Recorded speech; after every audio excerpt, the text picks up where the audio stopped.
It's a quiet line. But beneath it, there's something uneasy, something that pokes at our comfort. Kafka didn't write to make people feel good. He wrote to make them see what they were trying not to see.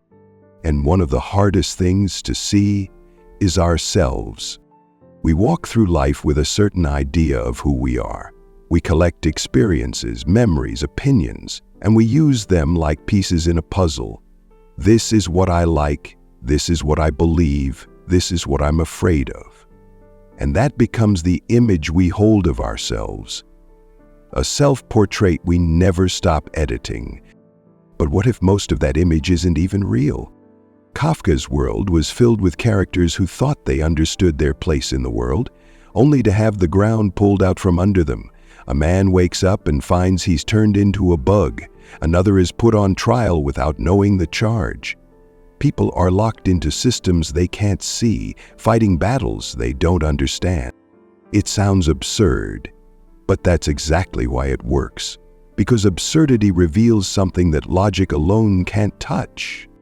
We live in stories. Stories about who we are and why we're here. Some are given to us by society, some by parents, some by tradition, and others we build ourselves, layer by layer, out of fear and hope and confusion. But a story isn't the same as a truth. And that's what Kafka was trying to say, that most people aren't living their lives. They're just playing roles written by someone else. Take religion, for example. Most people don't choose it. It's chosen for them. By birthplace, by family, by accident of history. And then, once it's part of their identity, they stop questioning it, not because it makes sense, but because it's comfortable. Because it gives them a name, a label, a direction. And it's easier to live inside that script than to tear it apart. But Kafka's characters didn't get that luxury. They were thrown into chaos. They were made to see the cracks in the story, and in that disorientation, there's something freeing. Because when the old meaning collapses, you start to look for something real. Not given, not preached, not handed down from someone else's book, but found, discovered, built slowly through your own experience. And that's what most systems of belief are afraid of. They don't want people to wake up. They don't want people asking too many questions, because once you start peeling back the layers, you realize how much of your identity isn't really yours. It's copied, it's absorbed, it's inherited. Kafka wasn't trying to give answers. He was trying to strip away illusions. He knew that the self isn't something stable and clear. It's a shifting thing, full of contradictions. And if you pretend it's simple, if you cling to a perfect idea of who you are, you miss the deeper truth. We're not made to fit into categories, but the world pushes us to. Religious, non-religious, believer, non-believer, saved, unsaved. It's a binary way of thinking that flattens everything. And it's not just religion that does this. Politics, culture, even science sometimes. All of them can become identity machines. They don't just tell you what to think, they tell you who to be. But who gets to decide that?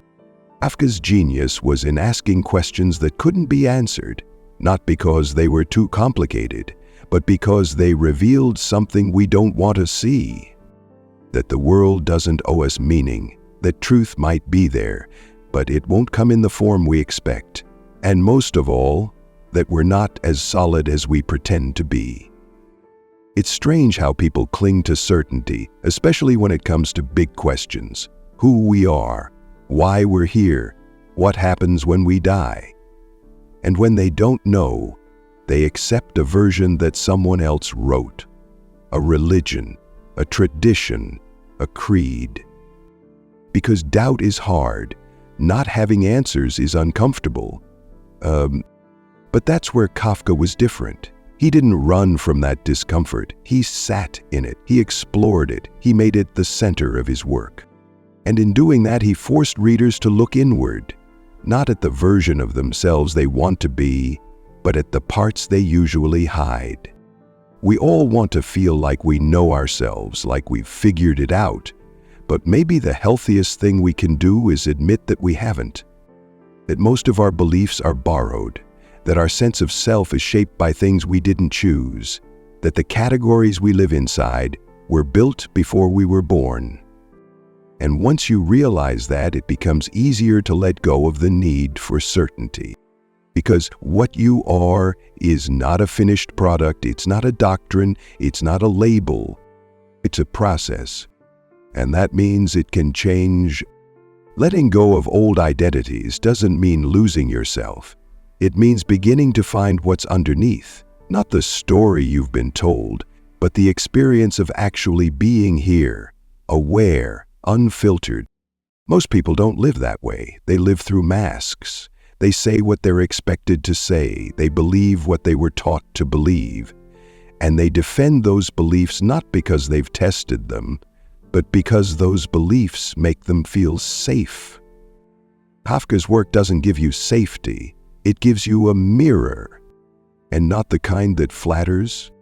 Kafka's mirror shows you the distortions, the things that don't line up, the questions you've been avoiding. It's not about tearing yourself apart. It's about noticing which parts don't fit, which parts feel borrowed, which parts were stitched onto you by parents, teachers, preachers, all telling you this is who you are. But what if they were wrong? What if the way you see yourself isn't based on truth, but on repetition, on reinforcement, on fear? A person raised inside a belief system often never leaves it. Not because it's true, but because it's familiar, because everyone around them agrees. And when that many people agree on something, it starts to feel like it must be real. But agreement isn't proof. Popularity isn't truth. If 1 million people tell you you're free, but you're chained, you're still chained. Kafka saw that. His characters were often trapped, not just physically, but mentally, emotionally, philosophically. And most of them didn't even know what trapped them. The system, the rules, the authority, the idea of guilt without a crime, all of it points to something deeper. That maybe our biggest prison is our own identity. Because once you believe you are a certain kind of person, you start defending it. You protect that version of yourself, even if it doesn't make sense anymore, even if it doesn't match reality. This happens all the time in religion. People inherit beliefs, absorb rituals, recite phrases, and never stop to ask why. They defend doctrines they don't understand because to question them feels like betrayal. But if an idea can't survive honest questions, it's not a strong idea. And if your identity is so fragile that it falls apart when you look too closely, maybe it was never real in the first place. That's the discomfort Kafka invites you into, the discomfort of not knowing, of not having answers, of seeing the machinery behind the curtain, and realizing the curtain was always thin. The people who seem most certain often haven't thought deeply about their views. They inherited a map, and they walk it over and over, without wondering who drew it.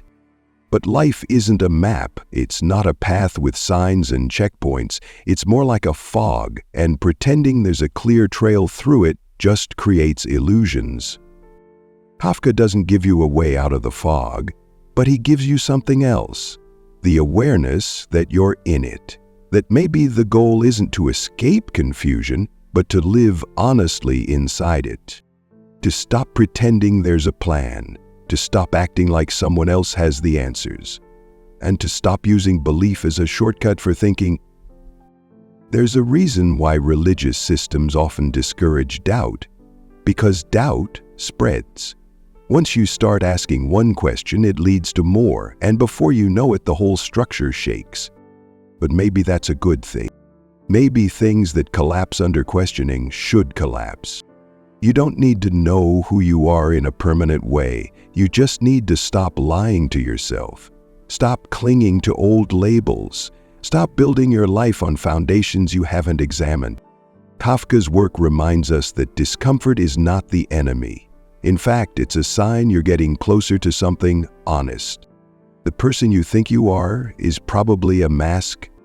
That's not an insult, it's a release. Because once you stop holding on to the mask, you can finally breathe. Religious identity, political identity, even cultural identity, they can all be useful at times. But they can also become cages.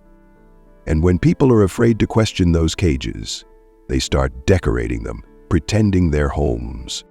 But a decorated cage is still a cage. When you step outside of it, when you let go of being someone, you begin to experience the world without filters. You begin to see that meaning isn't given, it's created. Not by ancient books or institutions, but by awareness, by direct contact with the moment you're in, with the people around you, with the mystery of being alive, without having to explain it away. Kafka's characters are haunted, yes, but they're also honest. They don't have answers, but they see the cracks. And in those cracks, something real starts to grow. Not certainty, not salvation, but clarity. The clarity that comes when you stop pretending. The clarity of saying, I don't know who I am, but I'm here and I'm paying attention. That's not weakness, that's freedom. And in a world full of borrowed beliefs, that kind of freedom is rare. When people say you have to believe in something, what they usually mean is you have to accept a story. But what if belief isn't the goal? What if curiosity is? What if not knowing is the beginning of real understanding? We're trained to think that uncertainty is a flaw, that doubt is dangerous, that if we don't have a strong identity, we'll fall apart.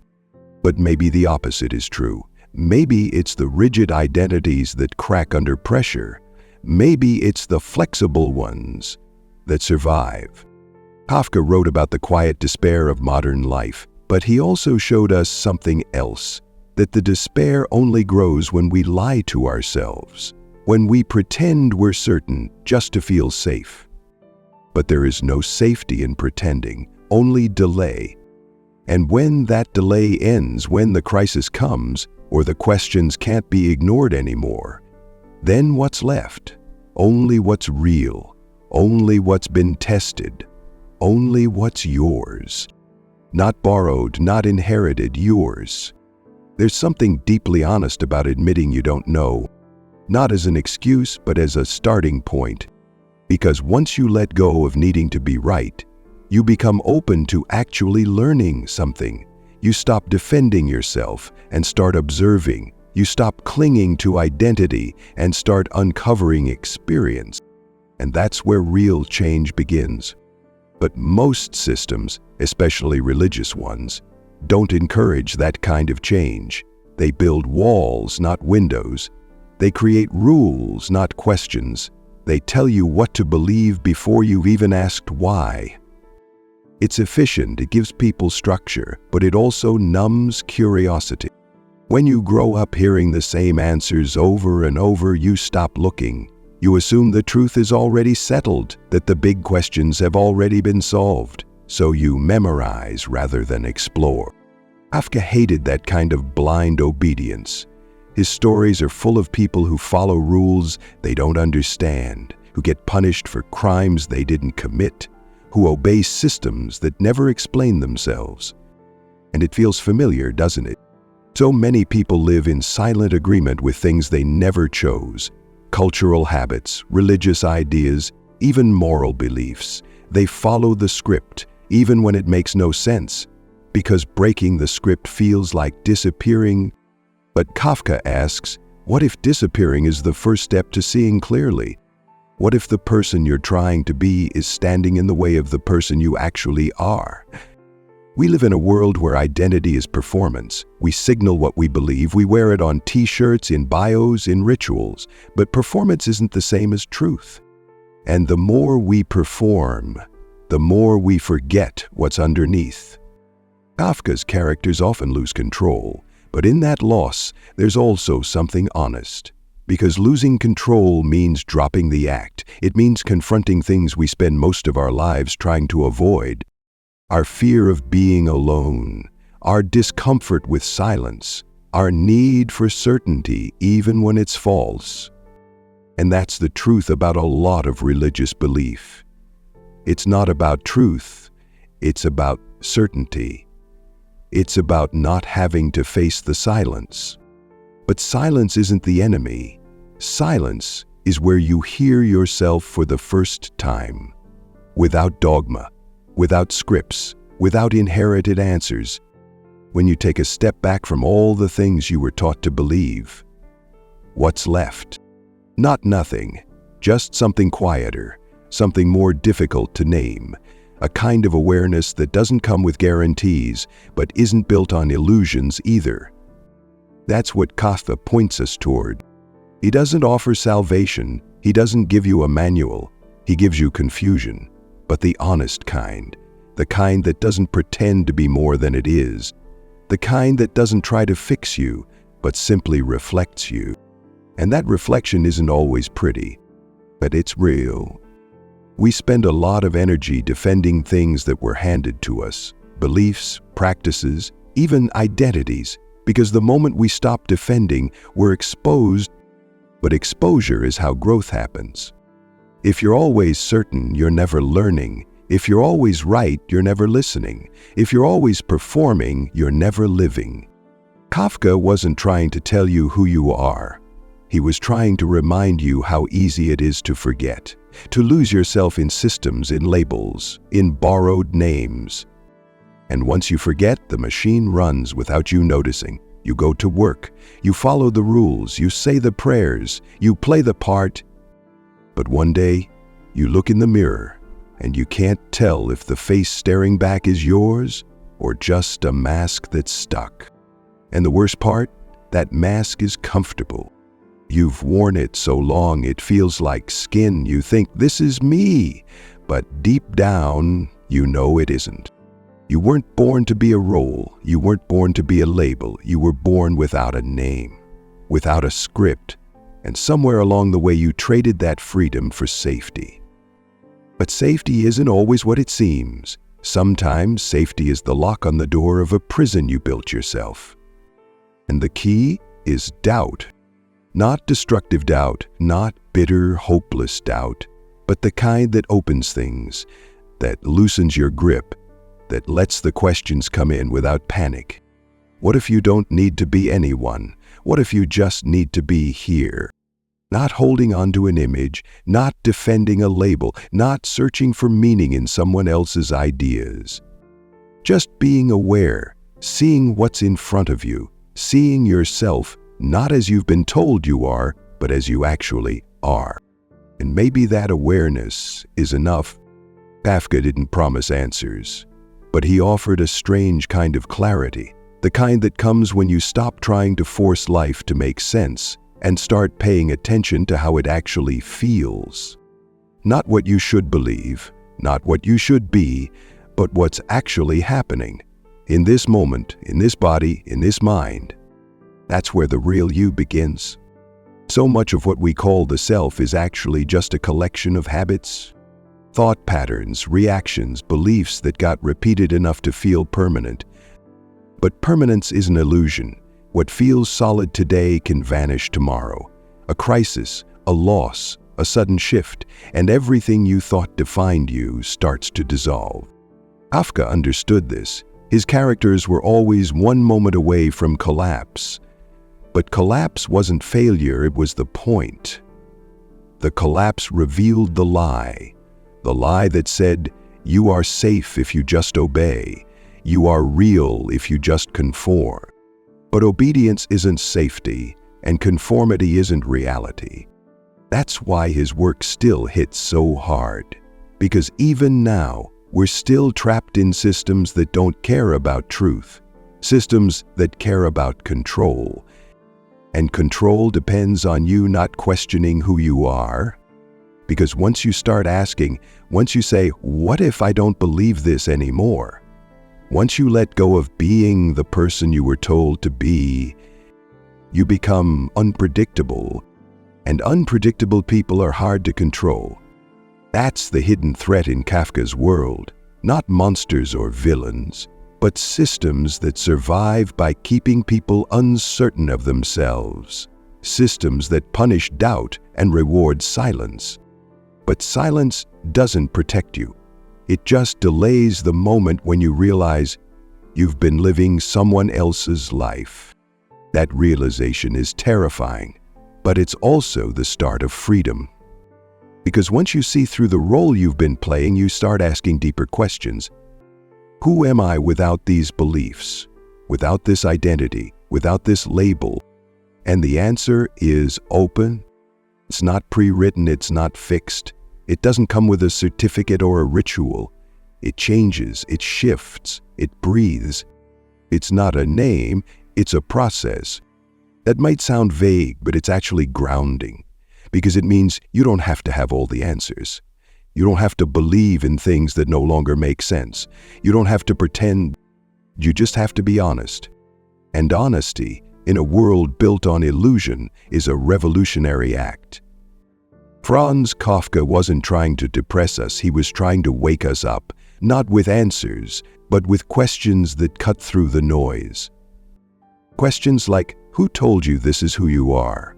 Why do you believe it? What happens if you stop? Those questions don't tear you down. They strip away what isn't you, so what's left can finally breathe.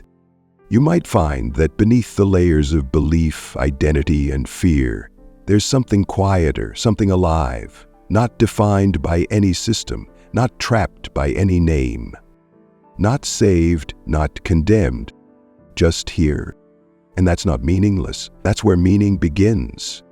Not in the stories we're handed, but in the awareness we choose, in the attention we give to the present moment, in the freedom to not know and still move forward. Maybe that's what Kafka wanted us to realize, that we don't need to become someone, we just need to stop pretending, because the real you was never missing, just buried under ideas, under fear, under roles. And every time you question what you were taught, every time you let go of an identity that no longer fits, every time you sit with discomfort instead of running from it, you get closer, not to answers, but to yourself. Thanks for watching. If this video made you think, consider subscribing. It helps more than you know. And let me know in the comments, where in the world are you listening from? I'd love to hear from you.